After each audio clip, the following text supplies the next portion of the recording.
اعوذ باللہ السمیع العلیم من الشیطان الرجیم بسم اللہ الرحمن الرحیم۔ لیکچر کے چوتھے حصے کی طرف آتے ہیں، یعنی پریکٹیکل ڈیمانسٹریشن جو ہے ارکان کی۔ تو اس کے جو ریفرنسز ہیں صحیح بخاری اور صحیح مسلم کے حوالے سے وہ میں آلریڈی دے چکا ہوں، صرف فزیکل ڈیمانسٹریشن کروں گا کہ ہمیں ارکان نماز میں کس طریقے سے ہاتھوں کو اٹھانا ہے اور باندھنا ہے۔ تو سب سے ضروری چیز یہ ہے کہ قبلہ رخ ہونا چاہیے اور اپنے پاؤں اپنے جسم کے مطابق کھولیں، یعنی اگر اپنے شولڈر سے ہم ایک پرپینڈیکولر ڈرا کریں تو ہماری جو ایڑیاں ہیں ان کے اوپر جا کر گرنا چاہیے۔ جتنا دو شولڈرز کے درمیانی فاصلہ ہے اتنا دو ایڑیوں کا فاصلہ ہونا چاہیے۔ تو یہ تقریباً کیلکولیشن کرنے سے ایک نارمل آدمی کا 10 انچ تک بنتا ہے۔ اگر کوئی زیادہ موٹا آدمی ہے تو وہ 12 انچ تک بھی کر سکتا ہے، لیکن 10 انچ تقریباً ایک بالش کے قریب ضرورت ہوتی ہے۔ اور پاؤں کے پنجے قبلہ رخ ہونے چاہیے، شلوار ٹخنوں سے اوپر ہونی چاہیے۔ اس کے بعد قبلہ رخ جو ہے متوجہ ہو کر تو نماز کی نیت دل میں کرنی ہے۔ اس وقت نماز کو حاضر کرنا ہے کہ کون سی نماز پڑھنے جا رہا ہوں، زبان سے نیت کرنا ضروری نہیں ہے، بلکہ یہ خلاف سنت ہے۔ تو اللہ اکبر کہہ کر ہاتھ کو بلند کرنا ہے، اللہ اکبر۔ تو تھوڑی دیر کے لیے ہاتھوں کو یہاں کھڑا رکھنا ہے، جو میں نے بتایا تھا کہ بخاری اور مسلم میں آتا ہے کہ کندھوں تک ہاتھ اٹھاتے تھے، اور صحیح مسلم کی روایت میں کانوں تک اٹھاتے تھے۔ تو وہ یہ ہے کہ کانوں کے مقابل آ جاتے تھے، یعنی پیرلل۔ تو اس وقت انگلیاں کانوں کے پیرلل ہیں اور ہتھیلیاں شولڈر کے پیرلل ہیں۔ تو نہ یہ ایسے رفع دین کرنا ہے اور نہ یہ اس طرح کا رفع دین، یہ اس طریقے سے اس کونی کو پیوٹ مانتے ہوئے اگر اس کو نارمل انداز میں ہاتھ کو اٹھایا جائے ایسے، تو جس جگہ پر پہنچتا ہے وہ خود بخود اگر سائڈ سے دیکھیں تو یہ کانوں کے برابر اور ہتھیلیاں جو ہے وہ کندھوں کے برابر آ جاتی ہیں۔ اس کے بعد اللہ اکبر جب کیا، اس کے بعد دائیں ہاتھ کے اوپر بائیں ہاتھ کے اوپر دائیں ہاتھ کو باندھنا ہے، بائیں ہاتھ کی زرہ پر اس طریقے سے۔ اور اس میں یہ بھی خیال رکھنا ہے کہ یہ بعض لوگ اس طرح ہاتھ باندھتے ہیں، بعض لوگ جو ہے وہ ایسے، بعض لوگوں کو دیکھا بعض ایسے باندھتے ہیں، یہ سارے طریقے غلط ہیں۔ دایاں ہاتھ بائیں زرہ پر آنا چاہیے، وہ میں نے پوری ڈیفینیشن اپنے تھیوری والے پورشن میں بتا دی ہے آلریڈی۔ تو اس طریقے سے ہاتھ باندھنے ہیں۔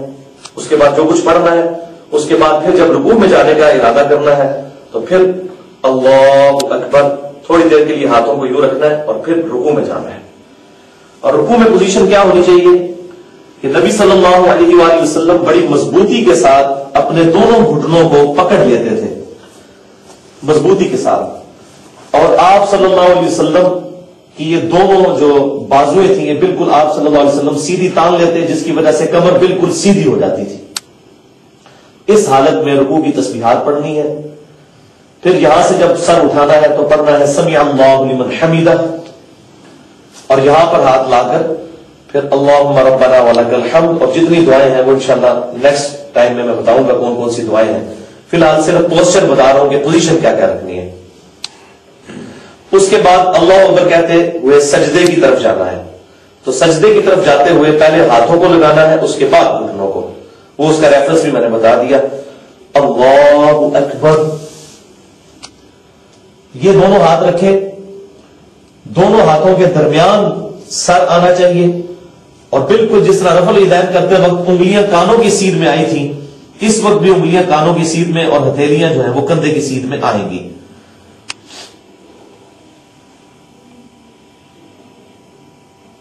اور پیچھے سے پھر دونوں جو ایڑیاں ہیں ان کو جوڑ لینا ہے، اور پاؤں کے پنجے قبلہ رخ ہونے چاہیے۔ یہ ایسے کرنا بھی بنا ہے، اسی طریقے سے بعض لوگ ایسے کر لیتے ہیں، یہ بھی غلط ہے۔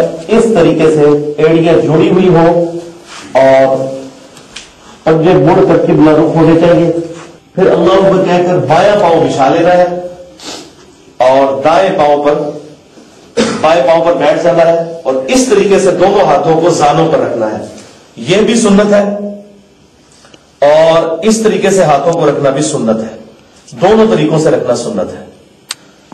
اور پھر دوسرا سجدہ کرنا ہے تو دوسرا سجدہ بھی بالکل اسی طریقے سے ہوگا اللہ اکبر کہنے سے، اور پھر دوسرے سجدے سے جب سر اٹھانا ہے تو پھر دوبارہ جلسہ کرنا ہے، جس کو ہم جلسہ استراحت کہتے ہیں۔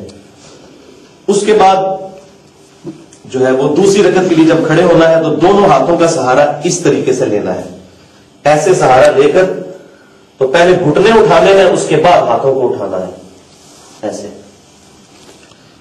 اور واپس قیام میں آنا ہے۔ اب جب قیام میں دوسری رکعت میں ہے تو رفع الیدین نہیں کرنا، کیونکہ یہ ایون رکعت ہے، اور رکھتے جو ہے تعاقب میں رفع الیدین ہوتا ہے۔ تو یہ اوپر آتے ہوئے بعض لوگ جو ہے وہ جب دوسرے سجدے سے یا تشہد سے اٹھتے ہیں تو وہ لوگ جو ہے وہ اس طرح ہاتھوں کی مٹھیاں بنا لیتے ہیں، اور وہ کہتے ہیں کہ وہ روایت ہے کہ آٹا گوندنے والے کی طرح نبی صلی اللہ علیہ وسلم ایسے کرتے تھے، وہ روایت ویسے ہی ضعیف ہے۔ بخاری میں جو الفاظ ہیں وہ یہ ہے کہ آپ صلی اللہ علیہ وسلم ہاتھوں پر اعتماد کرتے ہوئے اٹھتے تھے، تو یہ نارمل انداز میں ہی اعتماد ہے۔ اور اگر کسی نے اس روایت پر بھی عمل کرنا ہے تو آٹا گوندتے ہوئے ایسے بھی کیا جاتا ہے اور ایسے بھی کیا جاتا ہے، لیکن وہ روایت ضعیف ہے۔ لیکن نارمل انداز میں اس طریقے سے ہاتھوں کا سہارا لے کر دوسری رکعت کے لیے کھڑا ہونا ہے، اور پھر وہی پاؤں جو ہے اتنے ہی ہونے چاہیے، کیونکہ جب صف میں کھڑے ہوں گے تو اتنے پاؤں کھلے ہوئے ہوں گے تو کندھا اور پاؤں ملیں گے، کیونکہ صحیح بخاری میں حدیث ہے کہ انس بن مالک کہتے ہیں کہ نبی صلی اللہ علیہ وسلم جب ہمیں صف سیدھا کرنے کا فرماتے تھے تو کندھے سے کندھا اور ہم پاؤں سے پاؤں ملا لیتے تھے، پاؤں کے پنجے قبلہ رخ رہنے چاہیے، اور قیام میں پھر اس طریقے سے ہاتھ باندھا، یہ وہی طریقہ۔ تو قیام میں ہاتھ باندھنے کا طریقہ، رفع الیدین کرنے کا طریقہ۔ اب ایک اور چیز جو ضروری ہے وہ تشہد میں، پہلے تشہد میں بیٹھنا ہے اسی طریقے سے جس طرح دو سجدوں کے درمیان بیٹھتے ہیں ایسے، اور بیٹھتے ہی دائیں ہاتھ کی درمیان کی انگلی اور انگوٹھے کا ہلکا بنا لینا ہے، اور یہ شہادت کی انگلی جو ہے اس کو یوں اٹھا لینا ہے، ہلکی سی زمین کی طرف جھکی ہوئی ہو۔ ایسے رکھنا بھی سنت ہے اور ایسے رکھنا بھی سنت ہے، یہ دونوں طریقے سنت سے ثابت ہے۔ اور چونکہ درمیان والا تشہد میں اگر دعا نہیں مانگ سکتے ہیں ویسے وہ بھی ثابت ہے، تو اس کو صرف اشارے تک ہی لے کر آنا ہے۔ پھر اللہ اکبر کہہ کے جب تیسری رکعت کے لیے کھڑے ہوں گے تو پھر تیسری رکعت چونکہ 8 رکعت ہے یہ رفع الیدین سے شروع ہوگی، پھر رفع الیدین کریں گے۔ یہ ذرا سائڈ سے بھی اس کو دیکھیں، سائڈ سے دکھائیے کہ ہاتھوں کی انگلیاں جو ہیں وہ کانوں کے برابر ہیں اور شولڈر کے برابر ہتھیلیاں آ گئی۔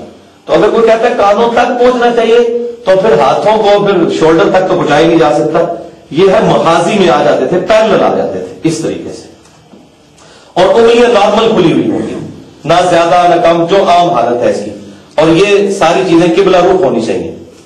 اس کے بعد پھر ہاتھ باندھ لیے جائیں، اور پھر تیسری رکعت کو بھی مکمل کیا، اور چوتھی کو جب مکمل کریں گے اگر 4 رکعت والی ہے، 2 رکعت والی میں دوسری جو کہ آخری ہوتی ہے اس میں بھی تورک کریں گے، تو چوتھی رکعت میں تورک کریں گے یا فجر کی دوسری میں کریں گے۔ اور تورک کا طریقہ یہ ہوگا کہ یہ سجدے سے جب سر اٹھایا تو بائیں کولے پر بیٹھنا ہے اور دائیں پاؤں کے نیچے سے بائیں پاؤں کو گزار دینا ہے ایسے، اس طرف سے آگے ایسے بیٹھتے ہی انگلی بھی یوں کر لینی اشارہ، تو بائیں کولے پر بیٹھنا ہے، یہ دائیں پاؤں کو کھڑا کر کے یہ بایاں پاؤں نیچے سے گزارنا ہے، یہ صحیح بخاری میں بھی موجود ہے، باقی کتابوں میں بھی۔ اس طریقے سے رکھنا بھی سنت ہے اور اس طریقے سے رکھنا بھی سنت ہے، دونوں ہاتھ دونوں دانوں پر، یہ بھی صحیح مسلم میں ہے اور یہ بھی صحیح مسلم میں ہے، باقی سارے ریفرنس ہمارے ریسرچ پیپر پر لکھے ہوئے ہیں۔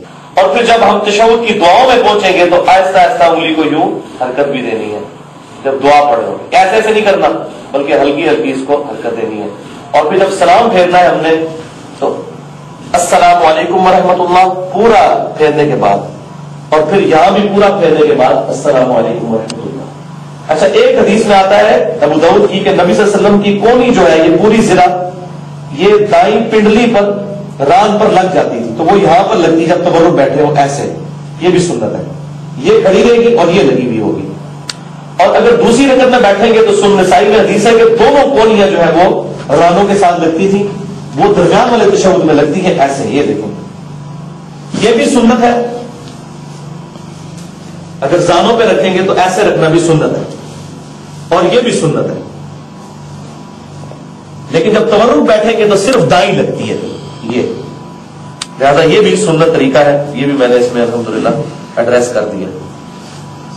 اور یہ پاؤں کی پوزیشن ایسی ہونی چاہیے۔ تو یہ نماز کے سارے پوسچر جو ہے وہ مکمل ہو گئے، اور اب فزیکلی نماز پڑھنے کا طریقہ جو ہے وہ میں انشاءاللہ بیان کروں گا۔ اس کے بعد پھر نماز میں جب جماعت کے ساتھ کھڑے ہوتے ہیں تو اس کا کیا طریقہ کار ہے، اس کو بھی ایڈریس کروں گا انشاءاللہ۔ ہاں جی، اب میں انشاءاللہ تعالیٰ پریکٹیکلی نماز پڑھ کر بتاؤں گا کہ اس میں پڑھنا کیا ہوتا ہے۔ پوسچرز پہلے ہی ایڈریس کر دیے، اب اللہ کا نام لے کر نماز شروع کرتے ہیں۔ تو کس طریقے سے نماز کی پہلے میں بتاؤں گا ایٹ لیسٹ درجہ نماز کا کیا ہونا چاہیے، اس سے کم پہ تو نماز ہوگی نہیں، کہ کتنی 3 تسبیحات اور یہ اس طرح کی چیزیں۔ اس پوزیشن میں کھڑے ہونا ہے، تو جتنی دیر کے لیے میں رفع الیدین کروں گا اتنا آپ نے کرنا ہے سکون کے ساتھ۔ اللہ اکبر،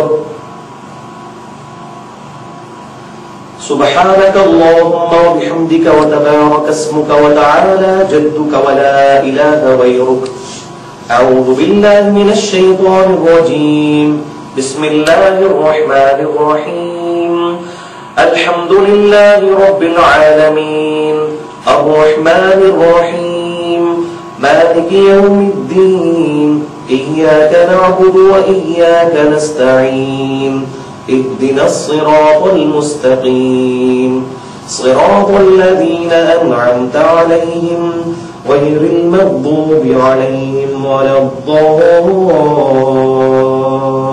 الضالين، آمين۔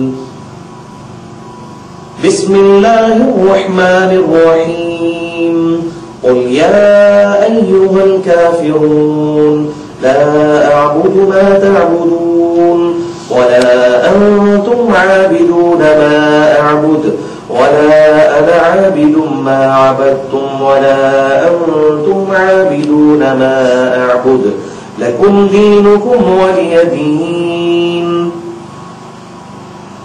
الله أكبر، سبحان ربي العظيم، سبحان ربي العظيم، سبحان ربي العظيم، سمع الله لمن حمده، اللهم ربنا ولك الحمد، الله أكبر، سبحان ربي الأعلى، سبحان ربي الأعلى، سبحان ربي الأعلى، الله أكبر، رب اغفر لي، رب اغفر لي، الله أكبر، سبحان ربي الأعلى، سبحان ربي الأعلى، سبحان ربي الأعلى، الله أكبر۔